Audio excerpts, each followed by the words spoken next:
It's almost 9 right now. I've been up for a few hours here, did my morning routine. Had a quick warehouse meeting a little bit ago that didn't take very long. So with that being said, I am going to head to Next Health right now. I'm going to get an IV and like an NAD thing. I'll tell you guys about what that is in a little bit, but you guys have seen me go there before. I need to be back in like an hour and 15 minutes so I can hop on that discovery call with that 3PL that no-showed last week. Not that they no-showed, but they had to reschedule. So I'm going to hop on that and by 11, get that taken care of. I'm going to bring you guys with me along for that, and let's get into the day, right? Let's get it started. All right, guys, so I just got to Next Health. As you guys can see, it's the same place as Equinox.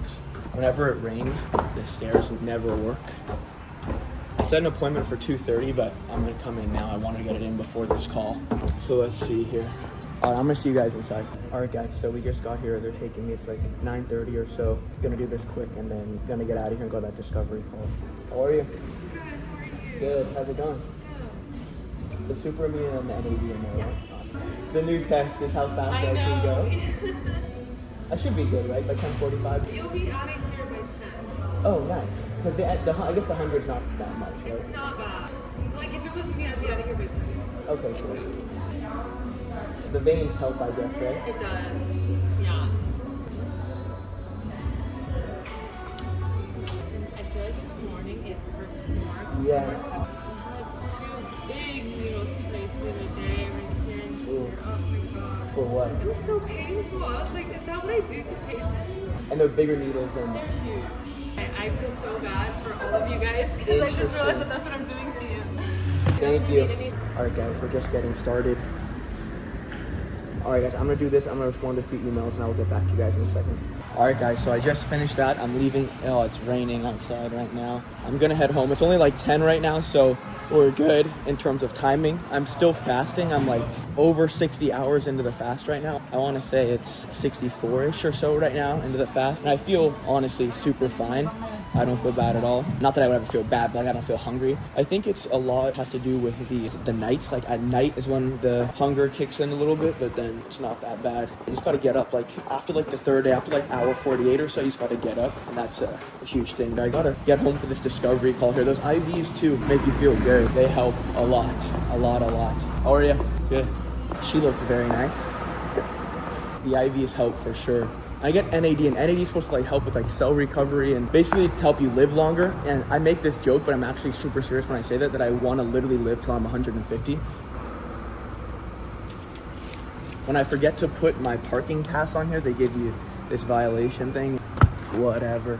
All right, guys, I'm gonna head home and then I'm going to get on this discovery call. I got about an hour till I have to hop on the call, so I'm gonna go over how I'm gonna phrase the call with you guys one more time so you guys can like really see. Also, too, I'm gonna break down the difference between like the service-based side of things versus like if this was just like an info product or something, and kind of the difference in the two. And then I'm gonna bring you guys with me along for the call. But I really want you guys to see my pre-call routine, kind of what I do and go through before the 15 minutes before the call, and then we'll go over that. All right, guys, I'll see you guys back at home. All right, guys, so it's like 11. It's 10:55 right now. I got the call in 5 minutes. I'm gonna walk you through, guys, here super briefly my pre-call type of setup here. So what I do is I always have a pen and paper in front of my hand, okay? Even if you're not taking notes, it's good to look like you're taking notes and from multiple perspectives, from their perspective and your own, it makes you dialed in. Secondly, I just list out a question. Everyone is a little bit different, okay? Everything is a little bit different. That's why you have to have dialed in systems before you get on the call with people to understand just a little bit about them. Sometimes you're not going to if you're like cold calling, but in this context, we have a little bit of data on these people already. I asked this things like, my handwriting is not great, but let's start off with questions like here. How many orders are you doing per month? Do you have your own packaging? Then going into, are you currently using a 3PL? What made you guys want to go a different direction with their 3PL?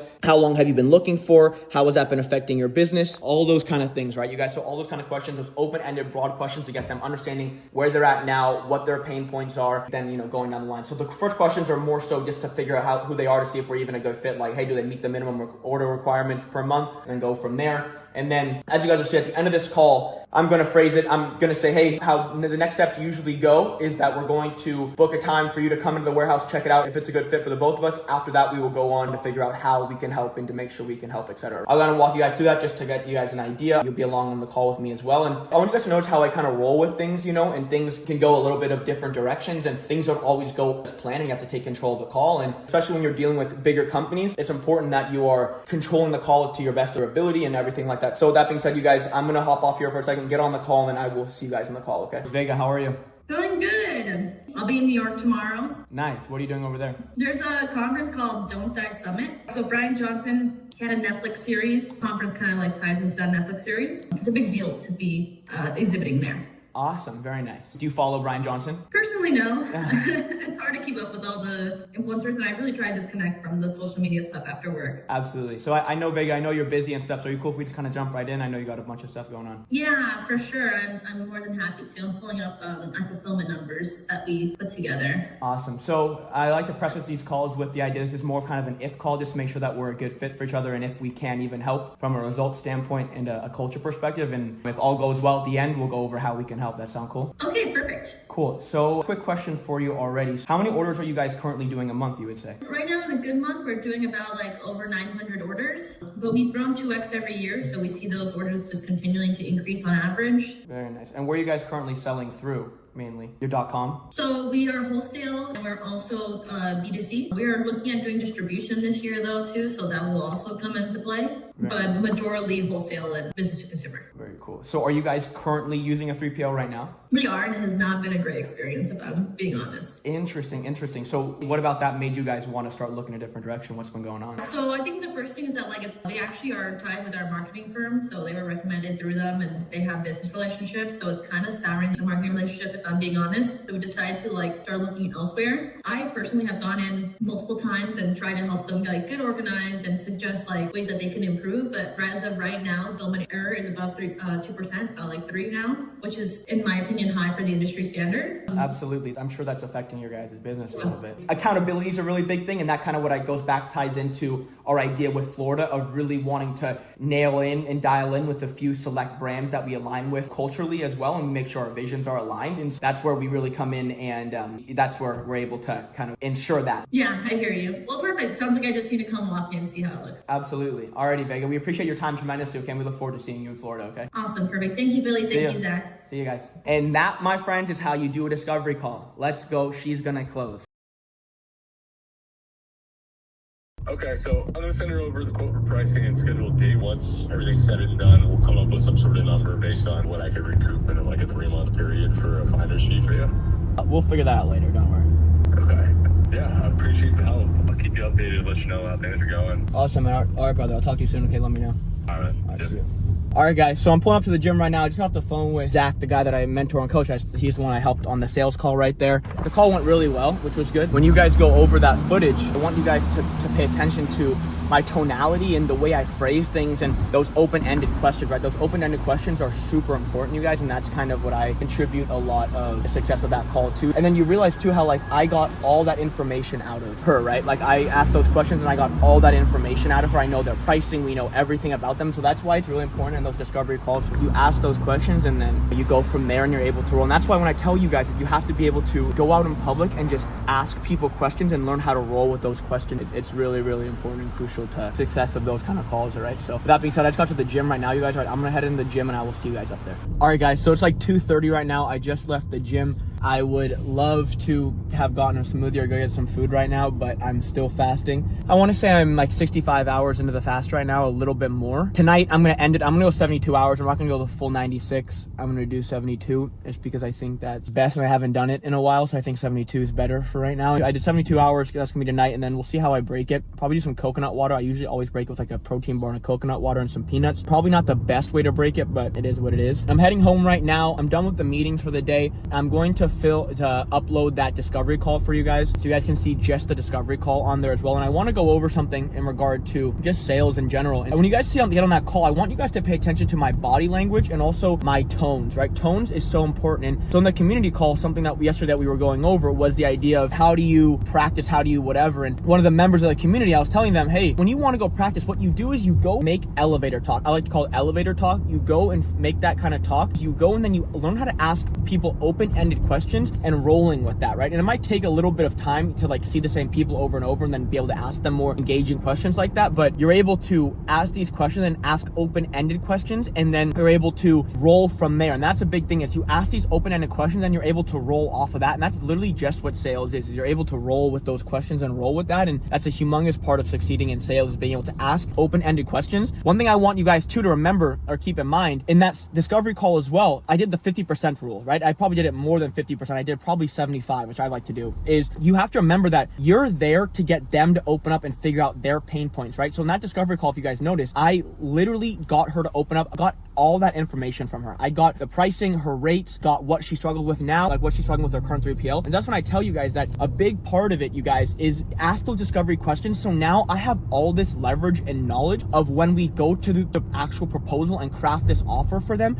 we know exactly what prices we need to beat. We know exactly what angle we need to take and what we need to say. Hey, given this, this, and this, we feel we're a great fit because of X, Y, and Z, or whatever that may be. And get them to open up, and you have all this data on them now, right? You have all this information to craft this perfect offer for them. That's a big part of it too. And I want to also go into you guys about kind of another topic is you never can stop. You might have tough days, you might whatever, but you can never stop going. You never can stop. That's it. Like, the way to succeed is to just literally never quit. That's just what it is. And so oftentimes what happens is like, people are like, how do I get good at sales? How do I get good? How do I get better? Whatever. But it's just, you hop on calls, go on more and more calls, and you have to just do it. That's the way you get better at something. So like, you guys have heard me make this analogy before. The way you get better at fighting is simply by going out and fighting. You have to get reps. You have to take reps. If you guys notice in that discovery call, to make another reference to that, I set the tone of the call very early on, and I put myself in a position to be asking her questions, right? And the smartest people know who to play dumb in front of. And so I let her feel somewhat in control of that call. In the very beginning, I let her talk, whatever. But the reality is, though, is that I controlled the whole call and I was asking her the questions. But you have to remember, though, that the smartest people know who to play dumb in front of and know when to play dumb. Part of being in sales is just letting someone talk, asking questions. And a big thing is understanding your body language and your tonality and like your reactions to things. If someone says a price that you know that you can come in and beat,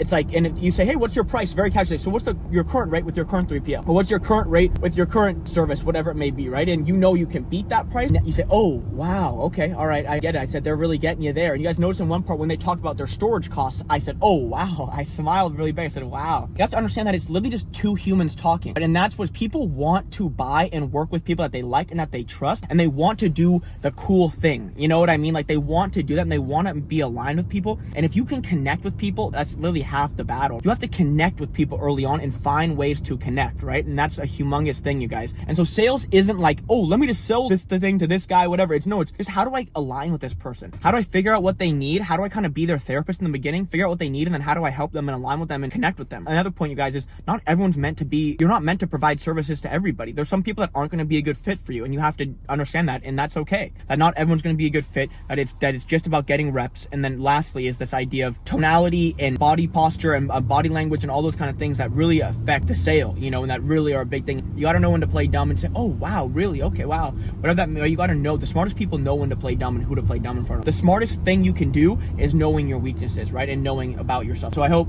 you guys got some good information from that, a good way to really do it. And a big thing, you guys, is when you get good at your script in the beginning, it makes it a lot easier for you, and also realize that you can get creative, right? It's kind of what flows in the moment. You have to kind of know the script and the direction of the call you want to take it. As long as you know what direction you're going, then you're good. All right, guys, so I'm almost home right now. I'm gonna head home, upload some of this content, and I will see you guys back at home. Okay? All right, guys, so it's like 3 p.m. right now. I'm waiting for some content to upload on this discovery call. It's kind of taking a little bit, kind of adding to some of the modules in the community as well for you guys. I'm done with calls today for my 3PL, working on some emails and kind of like some scheduling stuff for myself. And you know what's funny too, you guys, is I'm kind of getting into like some AI stuff, or not even crazy AI stuff, but just kind of making more efficient my back end stuff with AI and stuff. And I used to be very against it, like, oh, AI, whatever, but you know, it's about the path of least resistance, right? And making it easier on yourself. And if it helps, and you should do it. I recommend doing that, you guys, if you do believe it can help. You guys, we're almost at 400 subscribers. We literally been going for like 2 weeks and we're almost at 400 subs. That's the coolest thing ever. So let's keep this thing going. Literally road to 100K. We can do it. You guys are watching from ground zero from the very beginning. We're gonna get to 100K by the end of this year. No questions asked. All right, guys, it's like 3:20, almost 3:30. I'm gonna finish this up really quick and I'll get back to you, and I want to talk to you guys about a few things. All right, guys, so it's almost 6 p.m. I'm gonna break my fast here in a few hours, but I'm gonna go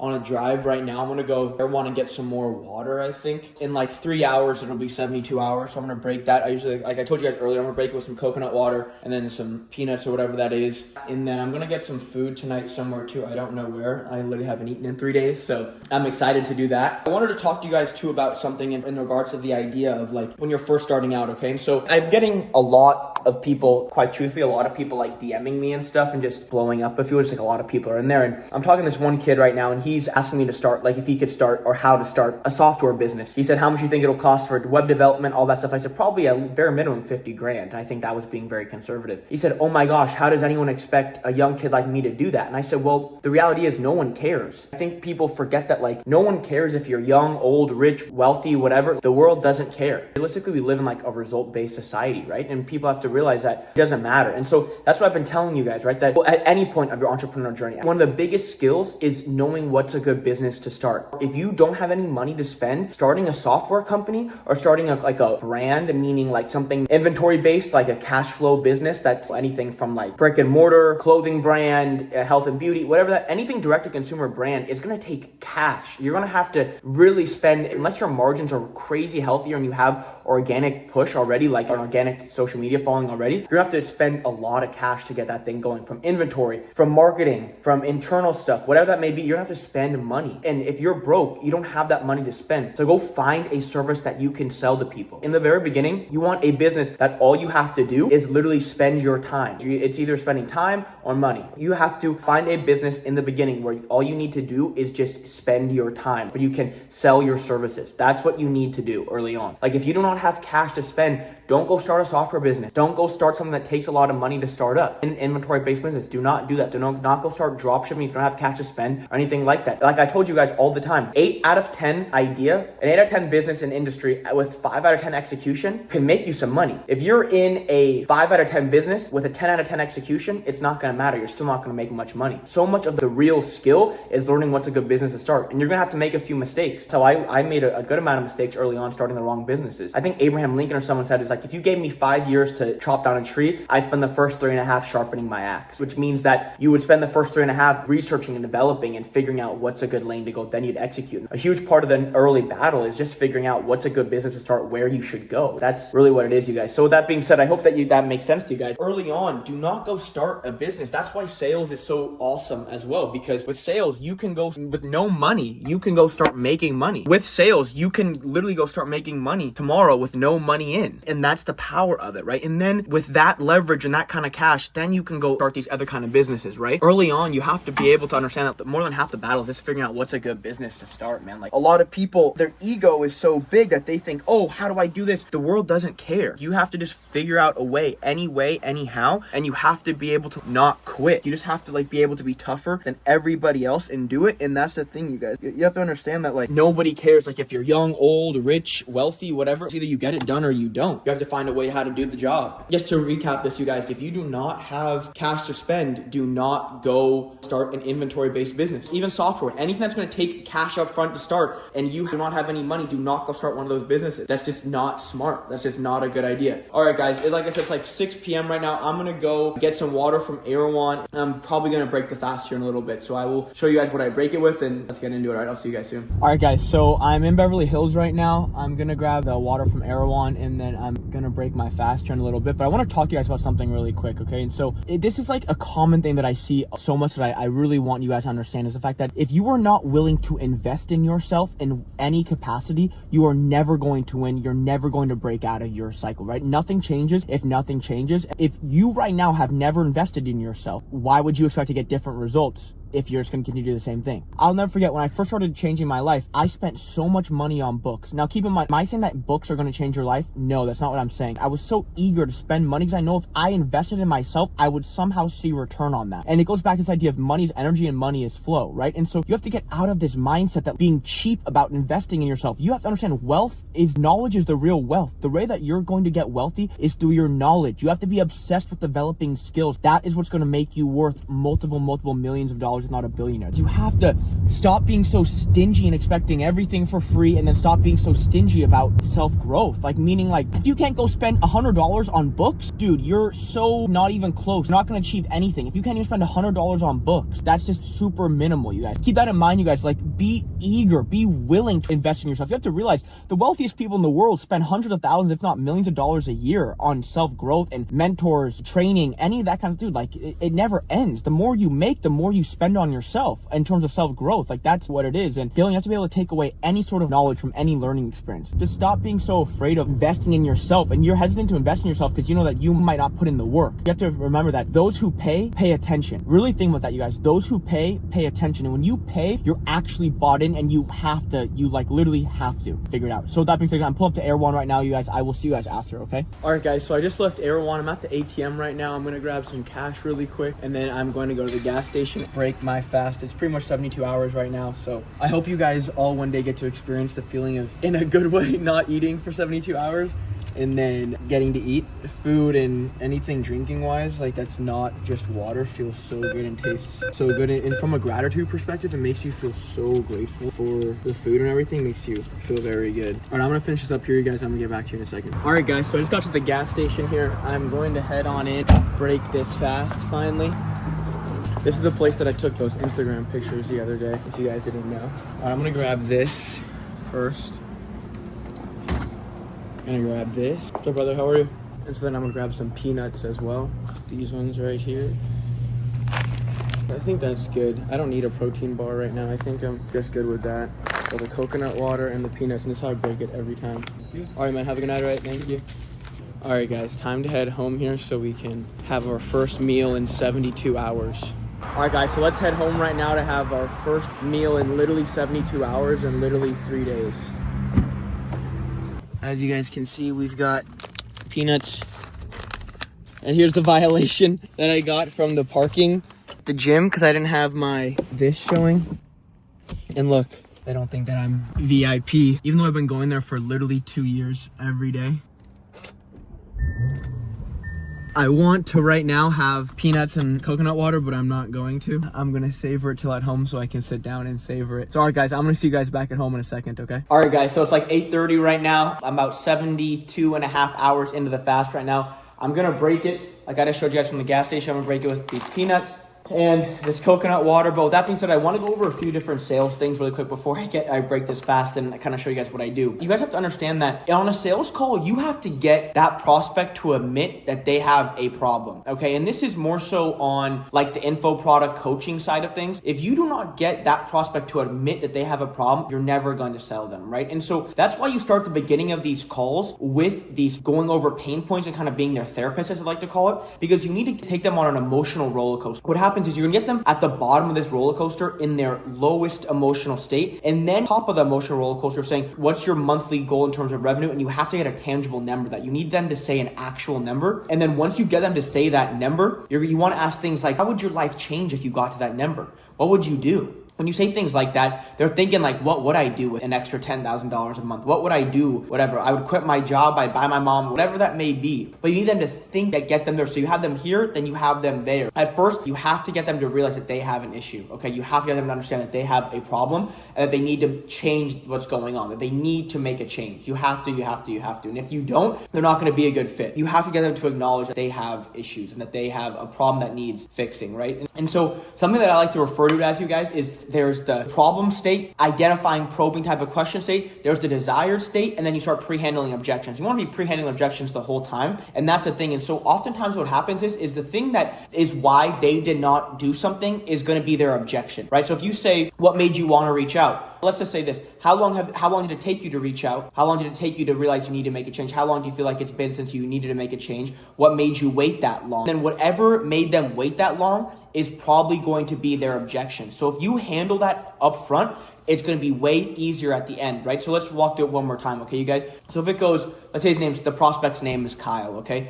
All right, Kyle, so how long did it take for you to reach out and feel like you needed to make a change with it? It took me about a year. Wow, a year. Okay, so how long do you feel like, or why do you think it took you that long? Why do you think it took you a year to start taking action on why you need to change? I know it seems like you're a motivated guy. Well, money's been the issue. Oh, money, interesting, I see. And so then you would go into something like knowing that right away you identify, okay, that money is going to be that objection now. And so then you need to get them to erase that limiting belief, right? Now they are in a money-based thinking, and you get them back into a results-based thinking. thinking, okay? And I go over all this in the community as well, but then you need to ask things like, what happens if that doesn't change? You know, what would happen if it doesn't change? Where would you be if you don't decide to take action and change, right? Where would you be if you don't start looking at money differently and realize that you have to invest in yourself, you know, or that, you know, you have to make a change? Where would you be? How would your life look? Get them into that pain point of realizing that limiting belief is the root of that, and they need to make a change from that, right? And that's a really big thing, you guys, is understanding that. And another thing too, you guys, that I want to go over is building urgency in a sales call, okay? And there has to be controlled urgency, all right? It's controlled urgency. And the point being there is that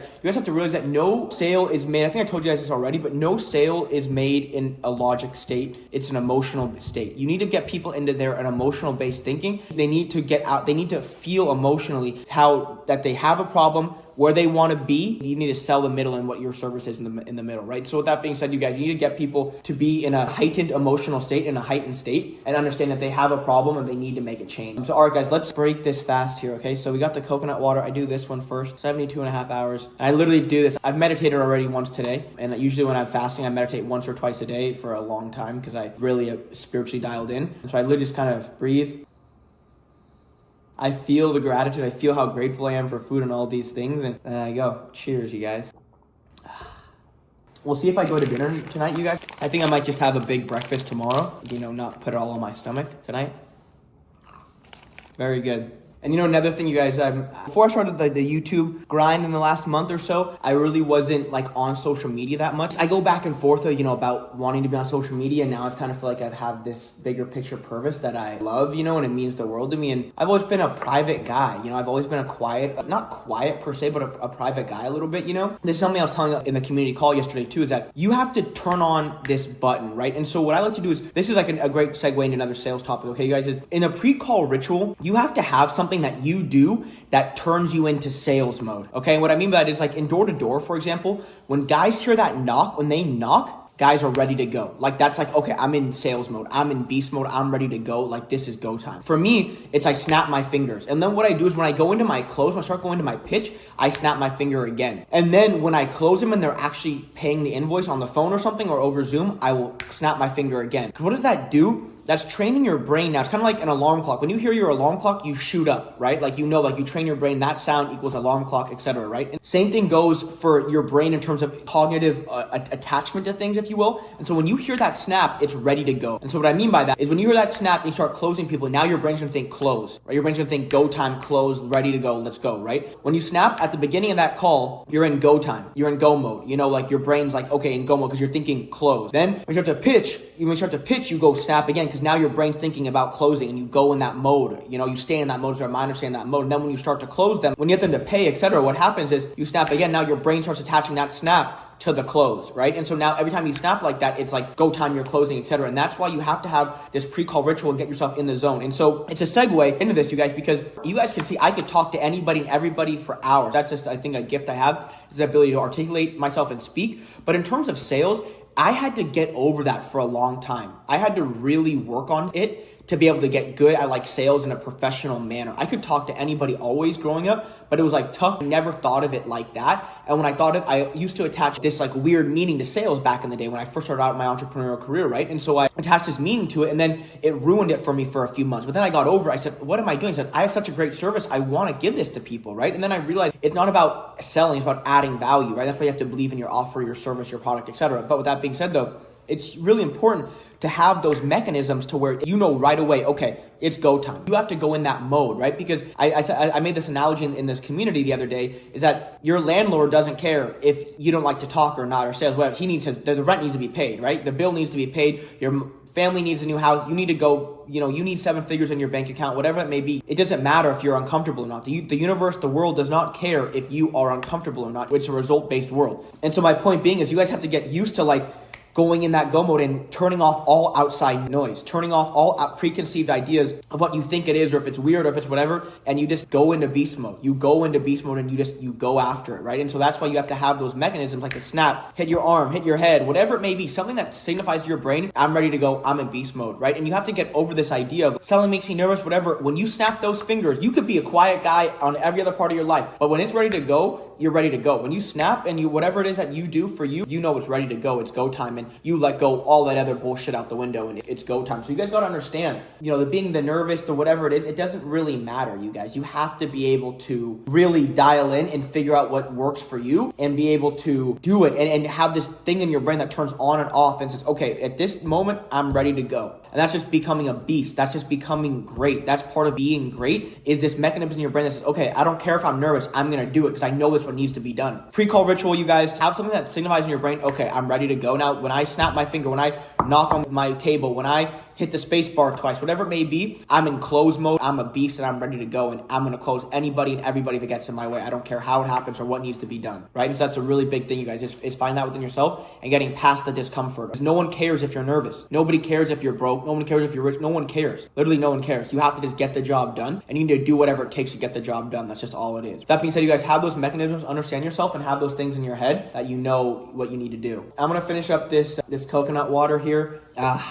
I'm gonna go to bed probably in a second. It's 8:45 right now, so I'm trying to get to bed earlier, you guys, so I can wake up earlier again. I mean, when I say earlier, I mean 7:30ish. So I want to get back to my like 6ish, my 5:36, you know, and be able to just like to get to it right away and feel like ready to wake up kind of thing, you know. I'll see you guys in a little bit, alright? I'll talk to you guys before I go to bed. Alright guys, it's like 9:15 or so right now. I just broke the fast. I'm gonna end the vlog here and go to bed. I want to be able to wake up early tomorrow, and like I told you guys, the key to waking up early is going to bed early. But with that being said, I want to thank you guys so much from the bottom of my heart. Seriously, everyone that's been tuning in, liking, commenting, subscribing, everything, it means the absolute world to me. The channel has been growing like crazy. We're not even a month in. We literally have not even been recording for a month, and the channel is growing like crazy. We are on the road to 100K subscribers. I do not care what anybody says. We are going to hit it by the end of this year. We are going to hit 100K, and with the help of you guys, it means the absolute world to me. Seriously, like I always tell you guys, even if it's only one person that I'm talking to, it means the absolute world, and you guys are seriously mean the world to me. If you want access to the full script that I used in that discovery call that you guys saw earlier today, it's in the description of this video right now. You guys can go check it out if you guys would like to. With that being said, I want to say one more time, you guys, thank you so much to everyone that's been tuning in, subscribing, commenting, everything. It means the absolute world to me. I will see you guys tomorrow. Okay, stay persistent, stay confident, stay grateful.